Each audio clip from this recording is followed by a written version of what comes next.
part of me. Yes, I've got you. Hey, welcome back to Piece of Chaos. This week, I have a guest. His name is Sean Green. He is a comedian, a writer, actor. He does all kinds of stuff, but he's also the CEO, I guess, of the Sports Gambling Podcast Network. He's been a radio host. He knows sports. He knows football. He knows gambling. And it was great to chat with him, catch up with him. It's been a couple years since I hung out with him. But man, it was interesting. There's so much going on in sports, and for him through the pandemic. And so we talk a little bit how he grew this into a very, very good business, and I think just getting started. So enjoy my chat with. And he's from Philly, so he's an Eagles fan, big Eagles fan. We talk about that a little bit, and growing up back east, and all of that junk that you do with diehard Eagles fans. But hope you enjoy the conversation, and check out all of his stuff. He's got a lot of stuff out there. I'll put it in the show notes, but enjoy my conversation on Piece of Chaos with Sean Green.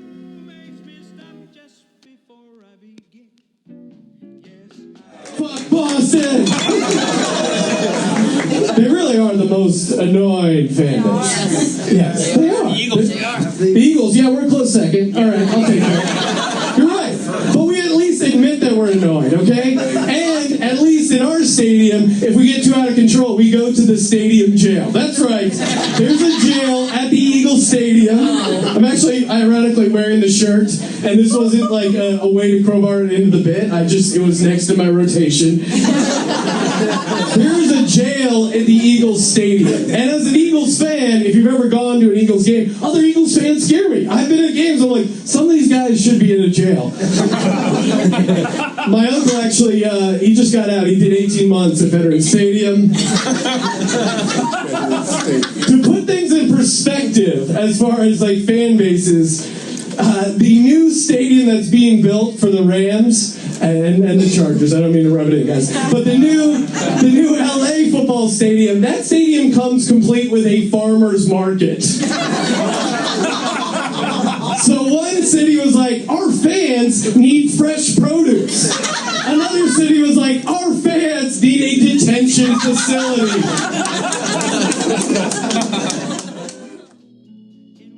Yeah, no, it's something we had just been, grinding away at for a long time. And,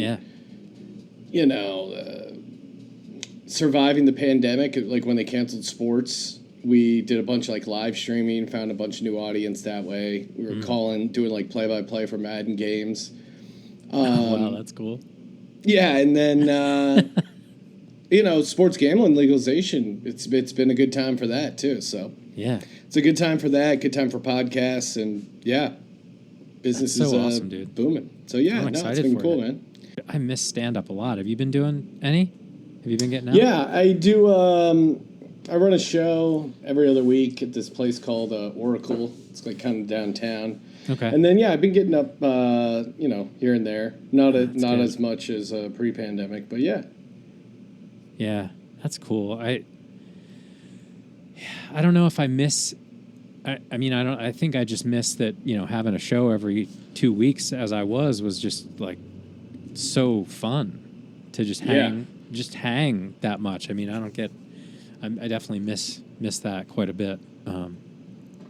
So we'll see. It's only recently, like, I don't know about you, but like it's only recently I've even had, call it like comic thoughts worth writing down in a long time. You know what I mean? Like, and it's just been, I think I got sucked into so many of the things like pandemic and now all the politics shit. I'm riveted to the January 6th thing, and it's interesting. I try and tune all that out. Yeah, I'm as I'm saying it, I'm like, man, you're probably consumed with sports, and as you should be. That's true. And it's like, good for you, man. Like, because it's not good, I don't think, to focus on it, actually. No, it just gets you pissed off. But So tell me more about this the network. Like what is it all, and how does it work? I mean, I don't gamble or watch sports that much, so like I'm kind of interested in like. Well, then you would love our podcast network. But it's not because it's almost just like I've faded from sports over the years as I've gotten older and had kids and stuff. Like I just can't fit that with other stuff, but I still love it. You know what I mean? Yeah. But like, I think I'm curious, like, to hear about the other side and like your take on, catch me up on the Eagles. I had a conversation with my father-in-law the other day, and he said something about the Phillies. I was like, I got to be honest, I haven't been following. I don't know what's going on. Like, so yeah. Phillies have had a really good up? June. They were kind of crappy before, fired their manager, but they've been good since. Bryce Harper's out for a while, broke his thumb. Yeah. That was kind of a bummer. Eagles signed or traded for A.J. Brown, which is huge. Okay. That should really, it's kind of like a make or break year for Jalen Hurts. And, optimistic after a 9-8 finish, got into the playoffs, got their ass kicked by the Bucks, but favorable schedule. Their offensive defensive line should be pretty solid. Like their draft pick, Jonathan Davis. He's just this massive dude from Georgia. So I'm excited to see him on the D-line. And then, training camp starts pretty soon. I'm jacked. Win total sitting at 9.5. And, essentially, the podcast network just hired a bunch of guys to talk about bets all day. We have guys specializing in each different sport. And, that's about it. Oh, that's so cool. Like, do you, so when you say, like, take me through this, because, like, I'll watch, the draft picks and stuff like that, and hear the analysis and stuff like that. Do you also do, like, stats to show your, like, success rate? Like what, how do you do that? Like, how do you possibly, that seems like a lot to put out there, and people will listen, right? And take your advice. Like, what's your success rate look like? And how do you get there? Yeah, you have ups and downs, and I don't know. We're pretty upfront. Like, hey, if we had a good week, we celebrate it. If we have a bad week, we make fun of ourselves. Yeah. So, and people take your advice to some degree. I mean, I feel like most people tune into the show just because they like hearing, it sounds like a conversation between friends talking about their bets, what they like, that kind of stuff, Yeah. I doubt everyone's tuning in just to follow the picks. Some they might not. And then, again, it's like me and my co-host, so sometimes I'm on one side, he's on the other, so, one of us is going to be right. Yeah, yeah, right. So, we awesome. come away, look, one of us nailed this. The other guy, he's the idiot this week. So, and I don't know, we're pretty transparent. We don't, like guarantee any sort of results or anything like that. But, it's been good. Didn't you have another studio first? It looked a little different, like it was just Eagles stuff, like it looked like a locker room. What was that? That's a good question. This, I'm not actually in the studio. I'm in like the other office part area. And in the studio area, I do have like a locker room next to my so that's seat. the set. Yeah. Okay. Yep. Yeah. And are you doing, are you thinking of it like it's how are you driving it? Like a TV show, YouTube channel, like all, just everything, blasting it all the time wherever possible kind of deal? Yeah, I mean, we're just continuing to expand. I mean, podcast downloads is probably like our number one thing. Yeah. We're doing more and more video, YouTube channels, picking up some steam, and then all the guys that do our like ancillary shows, they're like picking up steam as well, and we're getting them on video. Yeah. We have an app that's out, and then we also have a OTT app coming out, SGPN TV. right before the NFL kickoff. So you'll be able to like get all our videos on one app there, and yeah, it's been good. That's dope.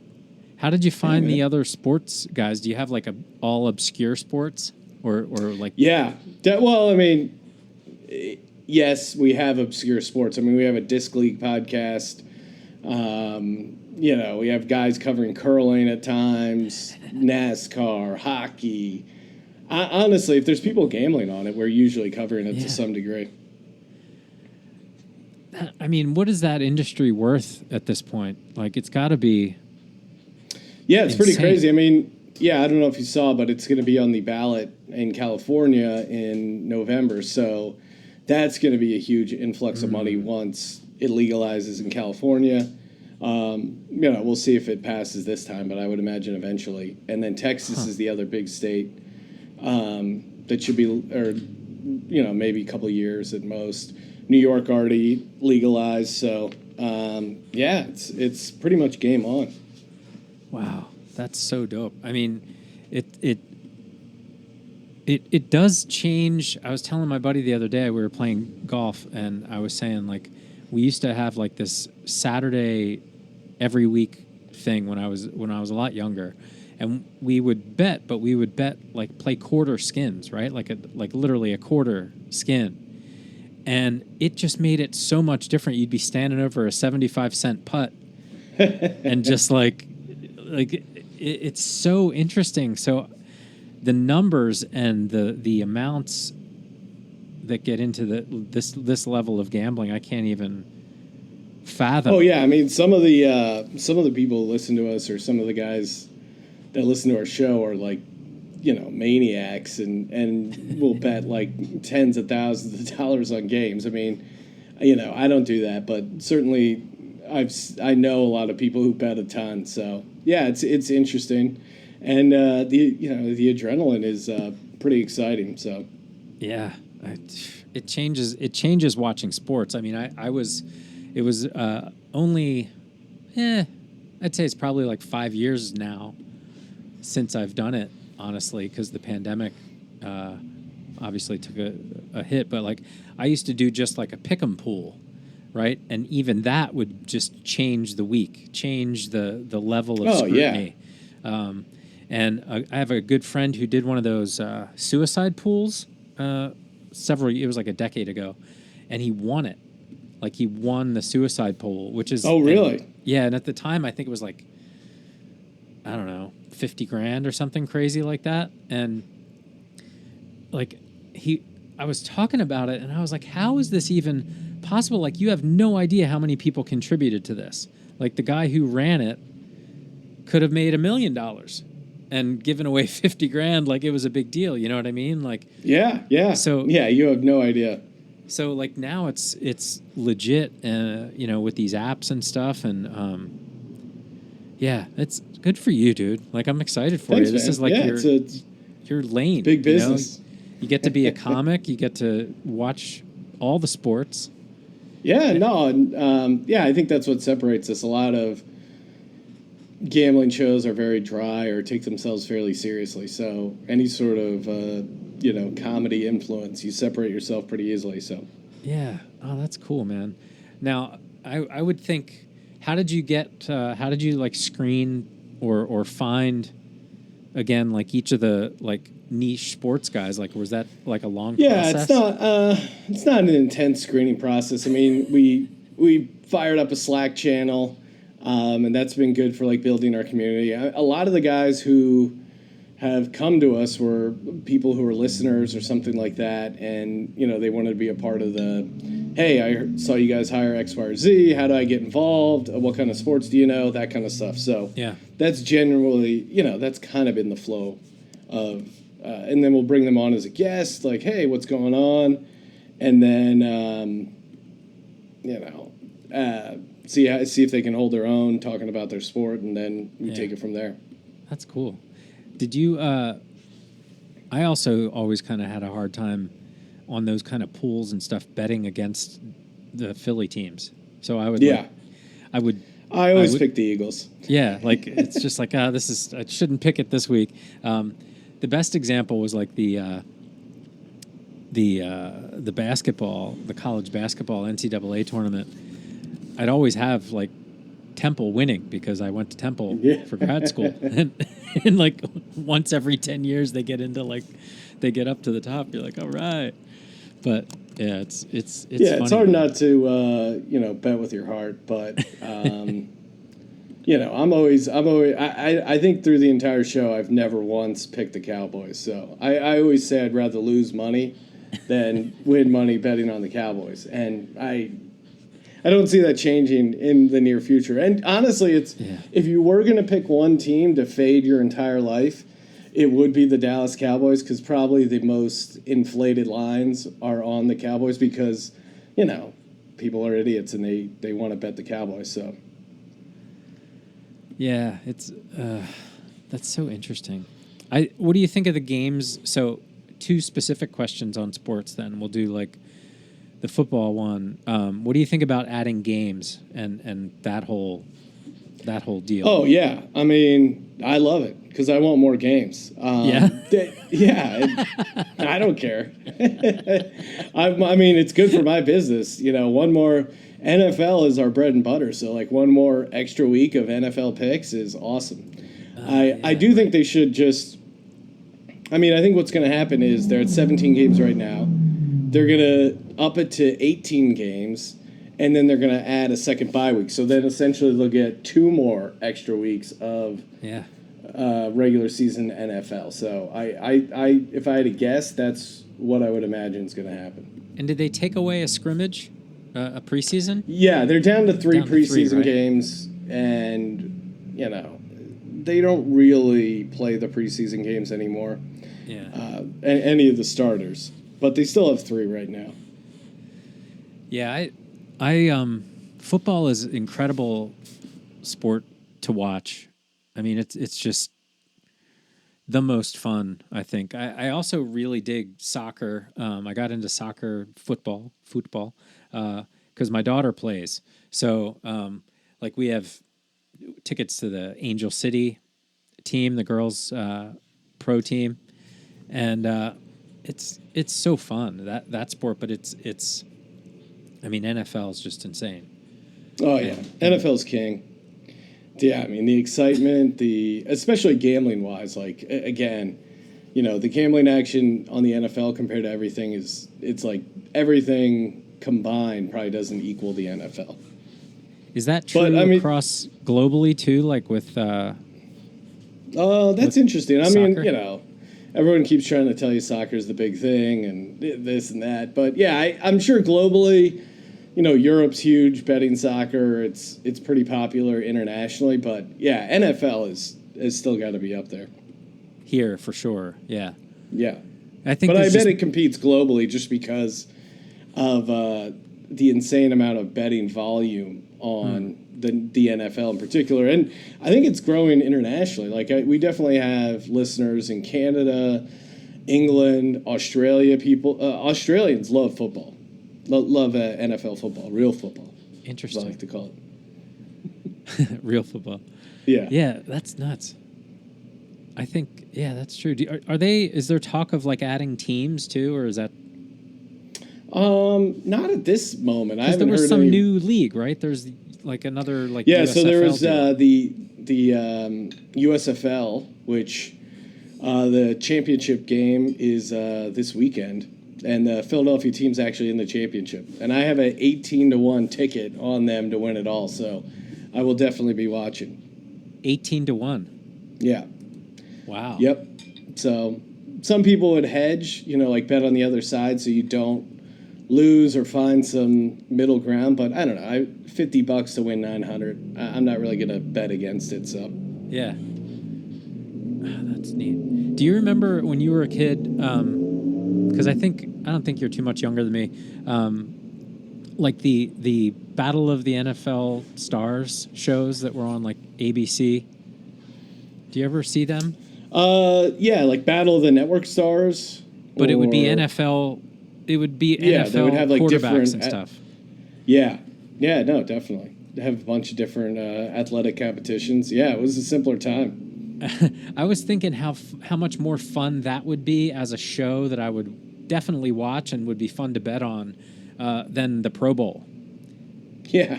You know? Yeah, Like, I mean, the Pro Bowl is just a complete, yeah. I think they're going to get rid of it. They wanted some, thing where they can kind of showcase the NFL talent and have some fun week with it or whatever. But, you just can't play an NFL game half speed. yeah, it should be like flag football or like I'd rather watch them play golf and talk shit. You know what I mean? Yeah, no, I mean, like the skills challenge stuff, I actually is kind of the most fun stuff. Yeah. And to your point, I mean, I don't know if you watched it, but the golf match between it was Brady and Rodgers versus Mahomes and Josh Allen. I actually thought that was pretty fun. Yeah. Like stuff like that, or just them playing poker against each other, and them talking smack and that kind of stuff. It would be better that than like some half-assed football game, because you can't really play football half-assed. Yeah, it just doesn't. I'm surprised the NFL hasn't figured that out by now. Like in terms of reputation I think they stuff too. Yeah, I just don't think they know what to do. But they are talking about getting rid of it, so it'll be interesting to see what they propose as like an alternative. Yeah, a flag Pro Bowl game would be hysterical. Like, just yeah, I mean, and also these guys don't want to get hurt, which I totally get. No one wants to blow out an ACL, or could you imagine like blowing your ACL out in a flag football game? Oh god, it'd be brutal. And they'd go hard. It would be just the random. Yeah, it's tough to like half-ass that stuff. So it almost makes it seem better if they just find an alternative game.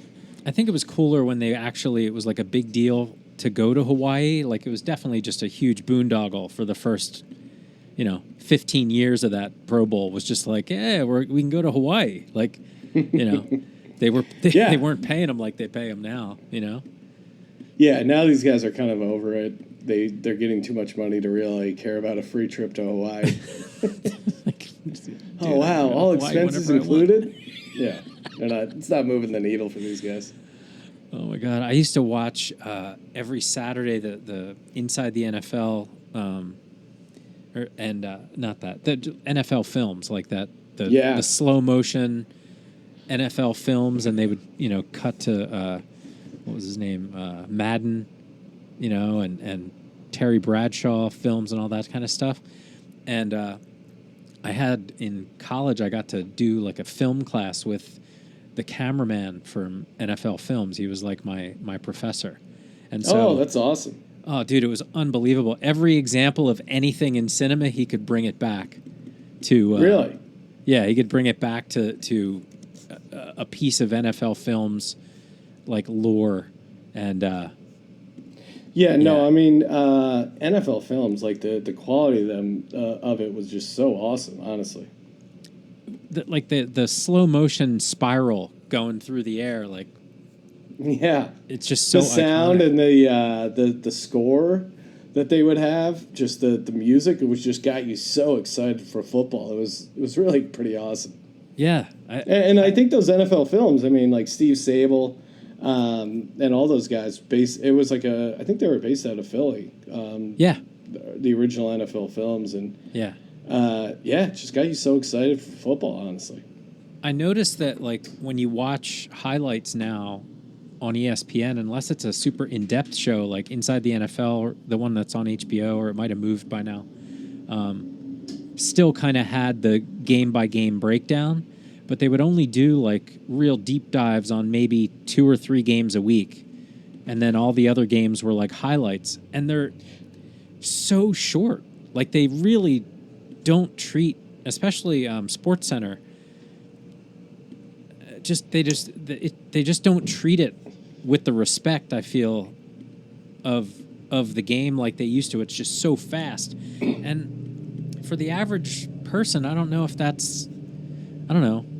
I'm noticing it. Like I told you, I don't have time for sports.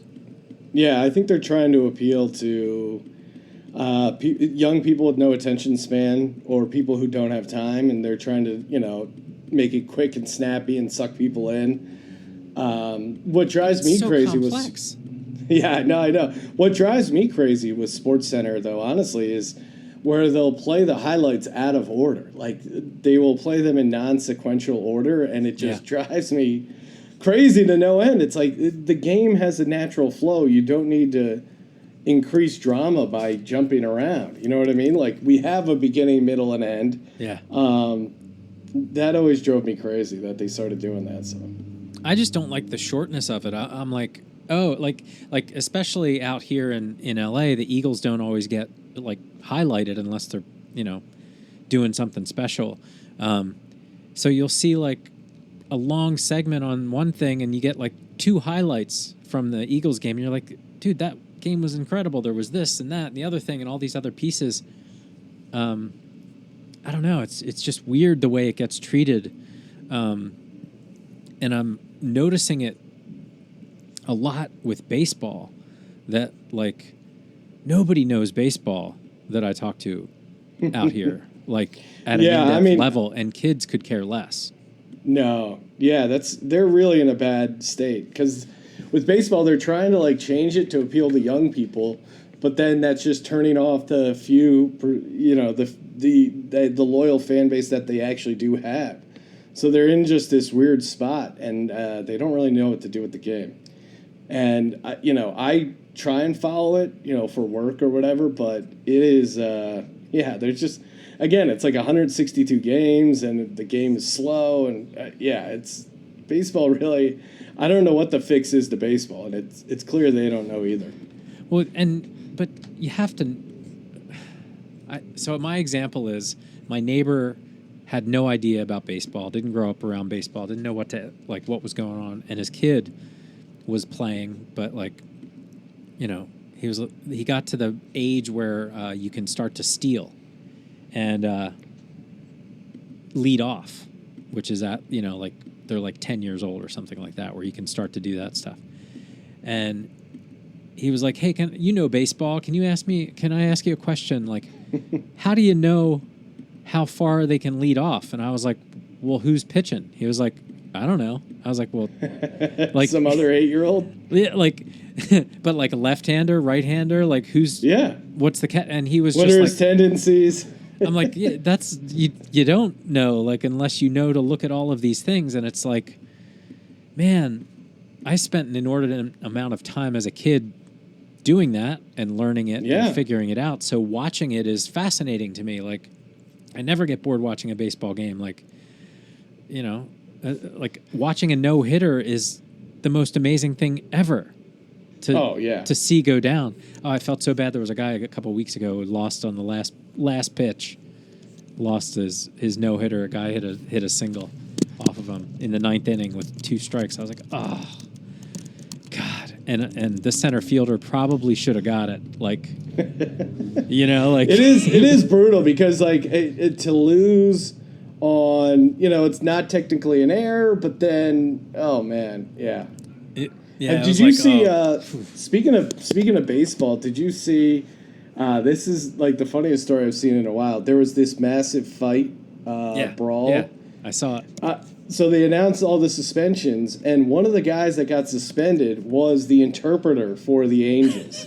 The guy who interprets got suspended. So he was in there throwing elbows to the point where he gets suspended. It's just crazy. That's amazing. I know. We have a segment on our show called, do you remember Real Men of Genius? Oh, yeah, I was just singing that to myself the other day, actually. Yeah. So we our whole like catchphrase is Degens only. It's, a show for degenerates and stuff like that. So we'll highlight real men of degens, some sort of degenerate type behavior. And this Angels interpreter is definitely getting the nod this week for it. Oh my God. Yeah, it's that was a crazy fight. I didn't see what led up to it though. I just know. Yeah, I think it was hit. I think it was just the classic like kind of throwing at each other and that kind of thing. But And then Bryce Harper, I guess, handled his situation really well. He knew the guy didn't mean to do it. You could see the guy was pretty busted up about it. You broke your thumb. It's one thing if you're throwing at a guy's head, but clearly, that wasn't the situation. So Yeah. Did you play? What sports did you play as a kid? Were you a sports kid? yeah, a little bit of everything. Football is probably what I played the most. Yeah. From probably third grade till junior year, I kind of bailed, but yeah, I'd say football's what I played the most, and then I did a little baseball, wrestling a little bit. Just for the outfits. What's up? Yeah.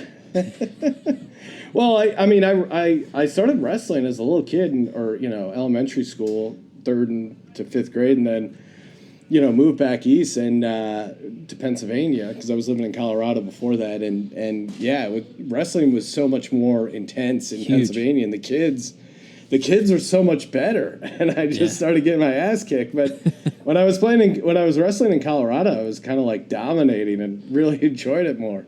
Yeah. But then just started getting my ass kicked, and it wasn't as fun.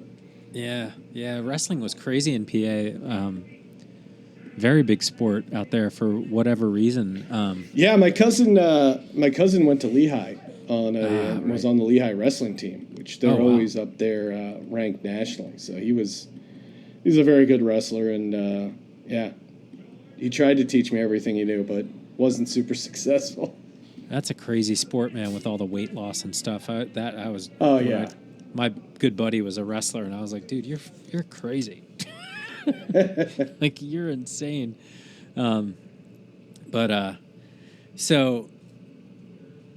adding games for football, good. Good for me personally. Probably not great for the players' health, but not great for. Yeah, I mean, dude, as I get older, I watch. That's one thing that it gets harder to watch them hit each other because I'm like, oh god, I would be hurt for 6 weeks. Yeah. And they just you definitely shake it feel off. for them on some of that. Oh my god, they're just so big and fast, and they hit each other so hard. You're just like, good lord, man. How is it like? You'll appreciate this. How is it that these like Tom Brady escaped massive injury over such a long period of time? Like, it's just astounding how well protected he was and how he just got rid of the ball and really didn't get hit that much over that long of a period. It's amazing to me. It's absolutely amazing. No, I mean, I think it starts with his nutrition is insane. I mean, the guy won't eat a goddamn strawberry. So I think that is part of it. And then, he sees the field really well, and he goes out of his way to not take hits. I was watching, we just always have like old NFL games on, and it was the first Super Bowl they won, and his style of play was just so different when he was younger. He was like much more willing to hang in the pocket and just get rocked. And then I think he learned, probably it was that ACL. He blew out his ACL once, and that was his only real serious injury. Yeah. They also kind of go out of their way to protect the quarterbacks to, an ungodly degree at some point. Yeah. So I think it's the rule changes, his crazy nutrition, his just willingness to, intentional grounding in the Super Bowl. I don't know if you remember that. I just remember because safety first score paid out some like crazy odds, and he was in the end zone intentionally grounded against the Giants. I think it's a combination of all that stuff. But it's really, as much as I find him annoying, you really have to tip your cap for just what a crazy run he's had. Longevity. I mean, I guess. Who's the guy in Pittsburgh that just retired? Roethlisberger was there forever. Roethlisberger, yeah.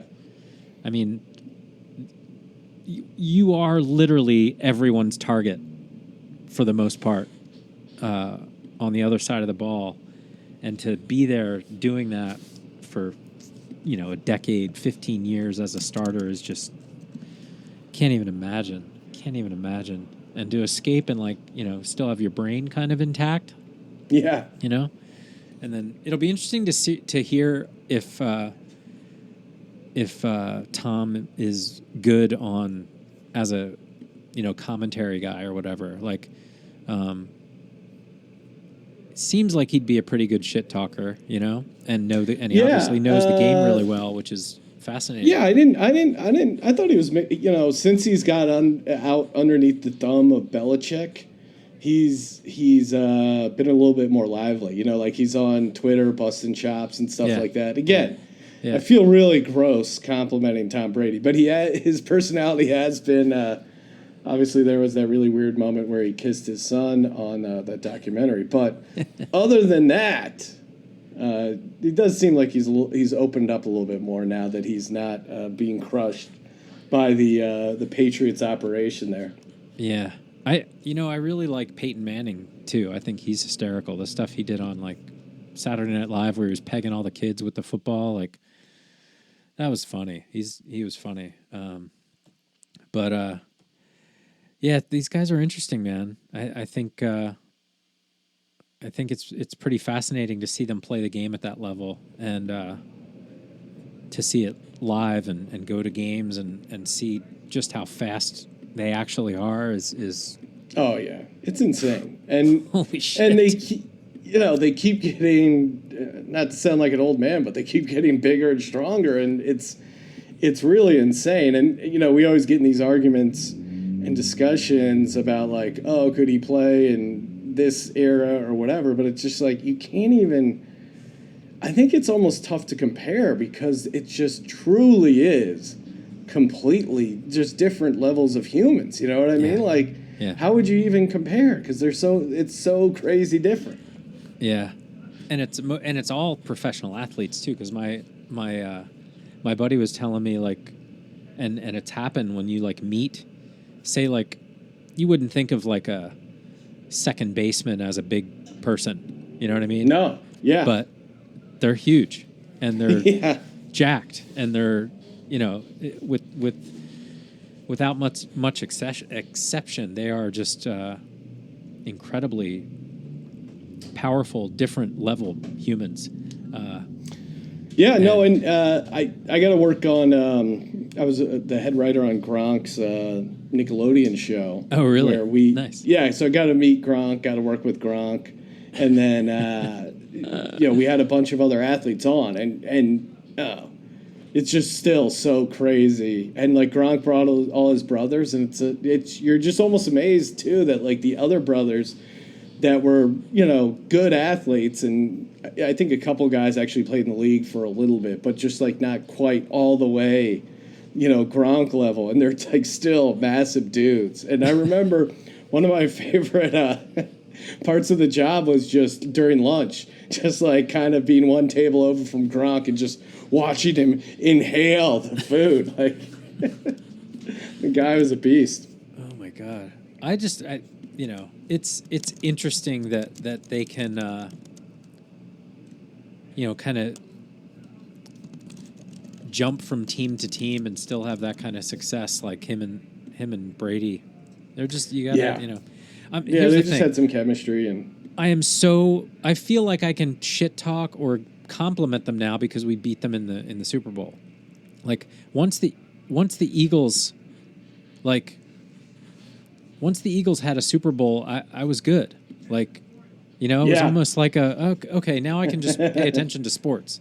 Like as a human. It did feel like a burden was lifted. I 100% agree. Yeah, and so it was almost like I can look at other teams and it's okay.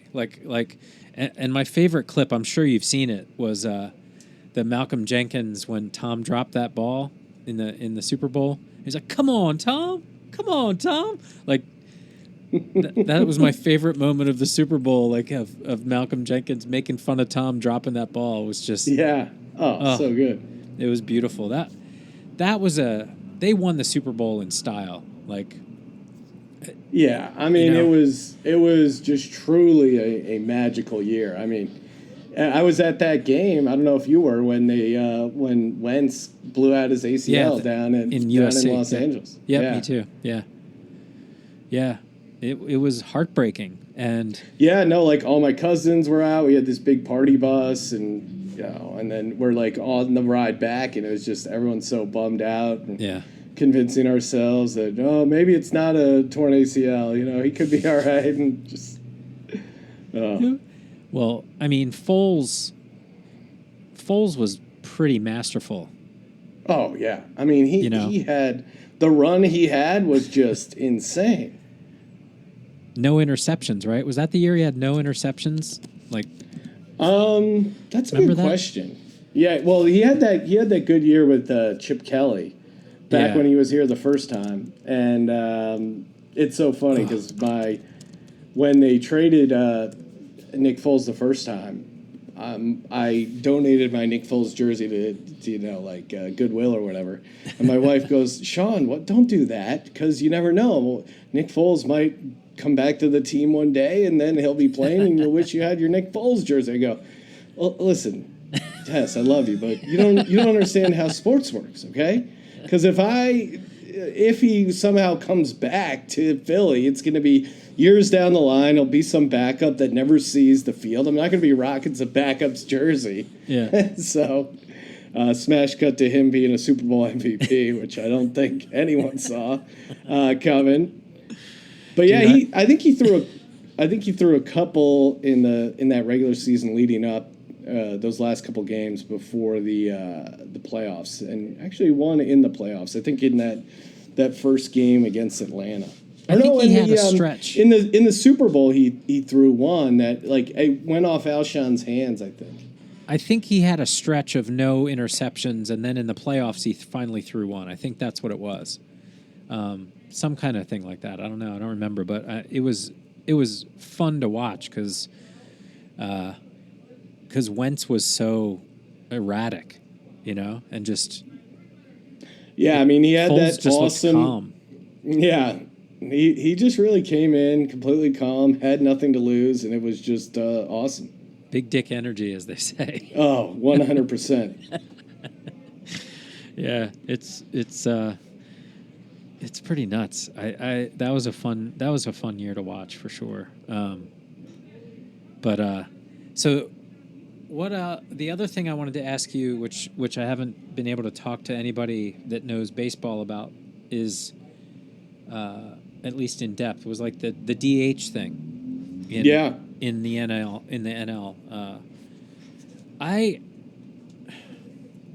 What do you think? What do you think of that?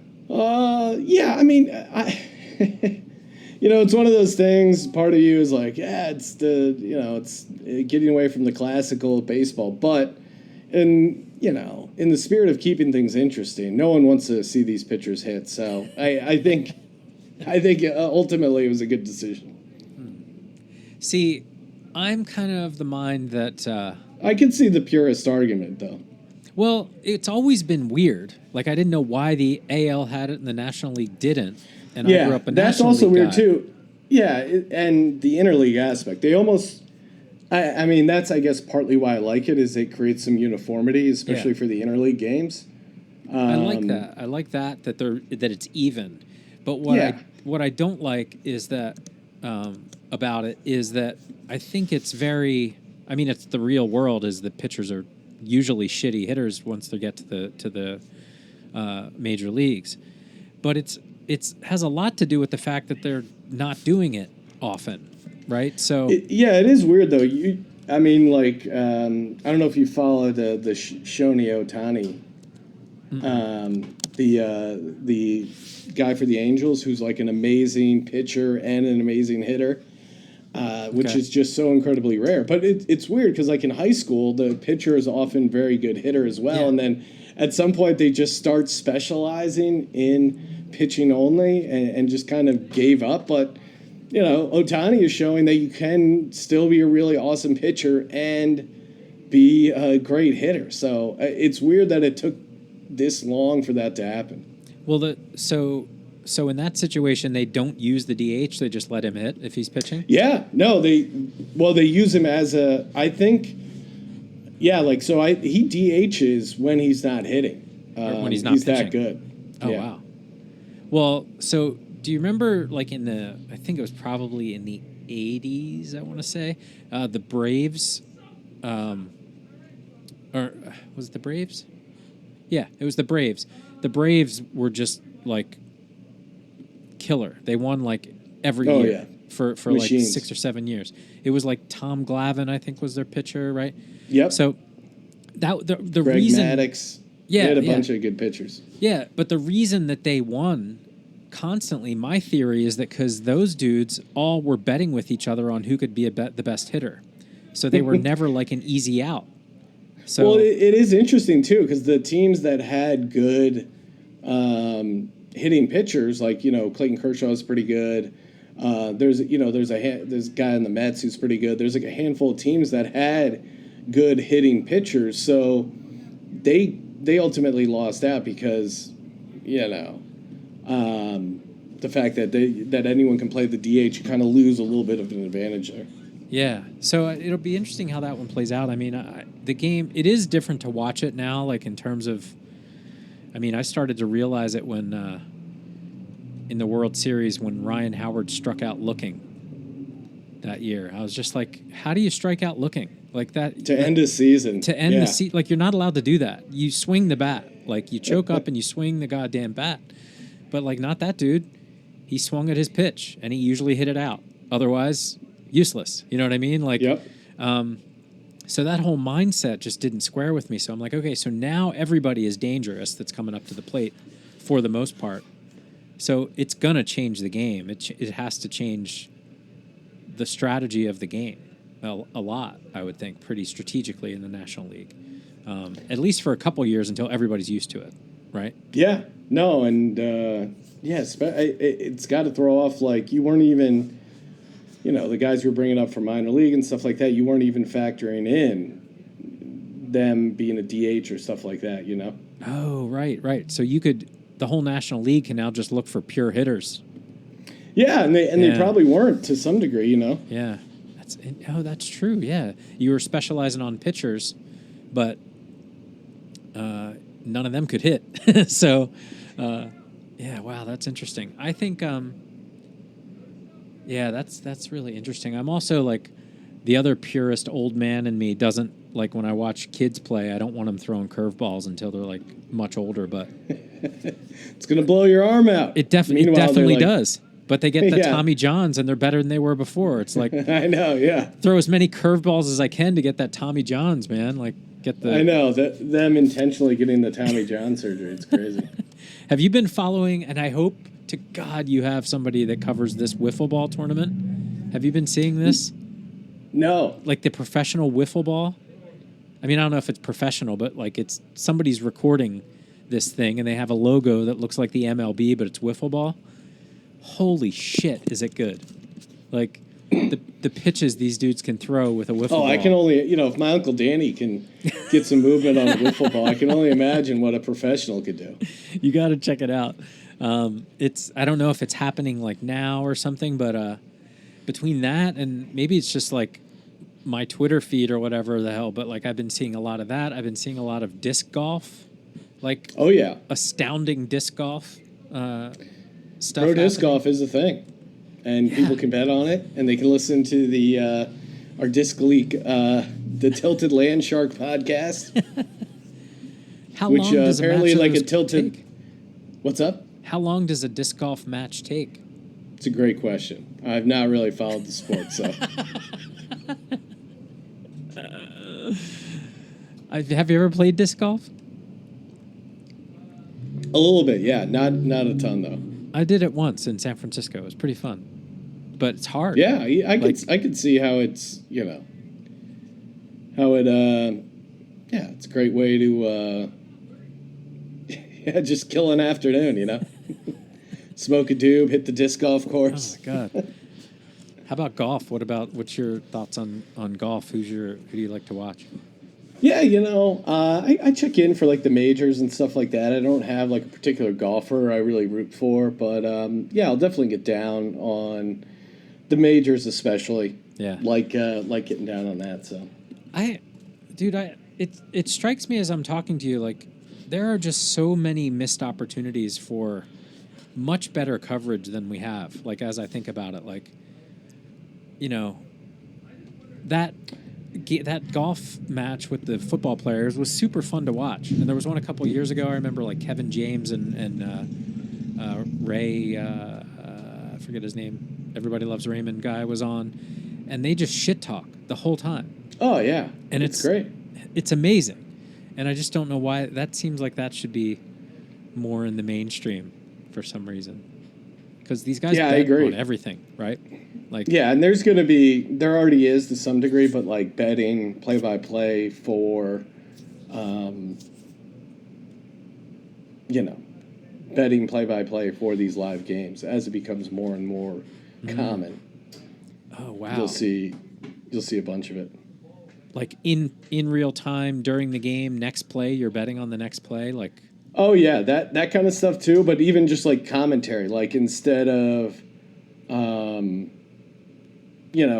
just listening to Troy Aikman, you're listening to guys like me just talk about the in-game live betting stuff. Oh wow! Oh, that's cool. But just because bandwidth is you can do it. Like you're not. Yeah. You don't have to No, lag and there'll be people that watch it. So. Wow. Oh yeah, that's cool. That's really cool. I remember I told Bill Burr one time in the Comedy Store, just shooting the shit. I was like, dude, why don't you do hockey? Because if you listen to his Monday morning podcast, when he really gets into it about hockey or football, I'm like, dude, why aren't you doing? He's like, I don't know enough about it. I'm like, you're full of shit, dude. Like, you know more. Like, he'll talk for an hour sometimes on that Monday morning podcast just about one hockey game, And he's a mastermind with that sport. It's so funny. And it seems like ESPN only has that one guy. Yeah, no, it's... Why is that? That's so crazy. Barry Melrose. It's just Barry Melrose. Yeah. Yep. Hockey players have got to be a little pissed about that too, right? Like, because that sport's fucking nuts, dude. Oh, yeah. Like, it's crazy. Ice skates, first of all. Oy. Yeah. My roommate in college played ice hockey, so I saw like bar league ice hockey, real fights, like. And they go after it, man. Dude, that shit is bananas, and they're all like walking around with weapons and blades on their feet. It's mayhem. Hockey's intense. Yeah, dude. So, anything else you wanted to cover? Anything you got going on? Anything you want to plug? Yeah, no. I'm just always chilling. Sports Gambling Podcast. We got an app. We give away a bunch of cash. So you honestly, perfect way to get in. Our next contest. Download the app. It's free to play. And we gave like $500 away for the NBA contest. $1,000 here or there. We always do a big NFL contest, and so nice. Check it out. Just SGPN in the App Store, sportsgamblingpodcast.com, @gamblingpodcast on Twitter, and can't miss us. Right on.